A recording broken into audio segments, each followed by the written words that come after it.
सर्वे भवन्तु सुखिनः, सर्वे सन्तु निरामयाः, सर्वे भद्राणि पश्यन्तु, माँ कश्चित् दुख भाग भवेत्।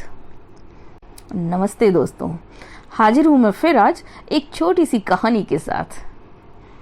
एक बार एक मंदिर के पुजारी ने भगवान से कहा, भगवान आप इतने सालों से यूं ही खड़े खड़े थक गए होंगे, मैं सोचता हूँ आज आप कहीं घूम आइए, तब तक मैं आपकी जगह आपके कपड़े पहन के खड़ा हो जाता हूँ। भगवान ने कहा ठीक है, लेकिन मेरी एक शर्त है कि मंदिर में जो कोई भी आएगा तुम्हें उसकी प्रार्थना सिर्फ सुननी है, किसी को कोई जवाब नहीं देना है, क्योंकि मैंने सभी के लिए कुछ न कुछ अच्छा सोच रखा है। पुजारी जी मान गए। फिर उन्होंने भगवान के कपड़े पहने और भगवान वाली जगह पे मूर्ति बन के खड़े हो गए। थोड़ी देर में वहां एक अमीर आदमी आता है। जब वो भगवान को प्रणाम करने के लिए झुकता है तो उसका पर्स नीचे गिर जाता है। उस आदमी को इसका पता नहीं चलता है और वो भगवान के दर्शन करके चला जाता है।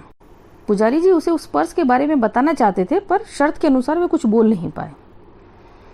फिर एक गरीब आदमी वहां आता है और भगवान से कहता है, भगवान मेरी मदद कीजिए, मेरे घर पे खाने के लिए कुछ नहीं है, मेरा परिवार भूखा है। इतने में उसकी नज़र वहां पड़े हुए उस पर्स पर जाती है। वो गरीब इंसान उस पर्स को उठाता है और भगवान को धन्यवाद देता हुआ खुशी खुशी वहां से चला जाता है। उसके तुरंत बाद एक नाविक आता है। वो भगवान से प्रार्थना करता है कि मैं व्यापार के लिए समुद्र यात्रा पे निकल रहा हूँ, प्रभु मेरी यात्रा सफल कीजिएगा। इतने में वो अमीर आदमी पुलिस लेके वहां पहुंचता है और नाविक को देखते ही बोलता है, यही मेरे बाद यहाँ आया है और इसी ने मेरा पर्स चुराया है। पुलिस उस नाविक को गिरफ्तार कर ले जाने लगती है।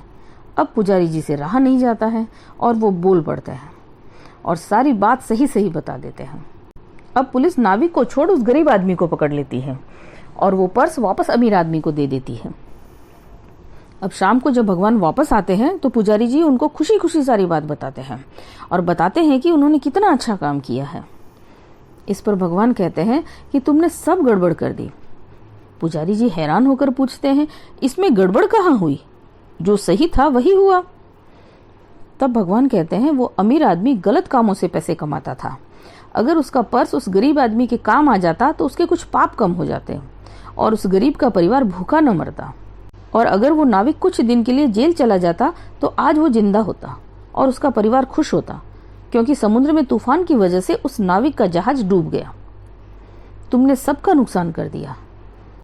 अब पुजारी जी को अपनी गलती का एहसास हुआ और ये बात समझ आई कि कैसे भगवान ने सभी के लिए कुछ न कुछ अच्छा सोच रखा है।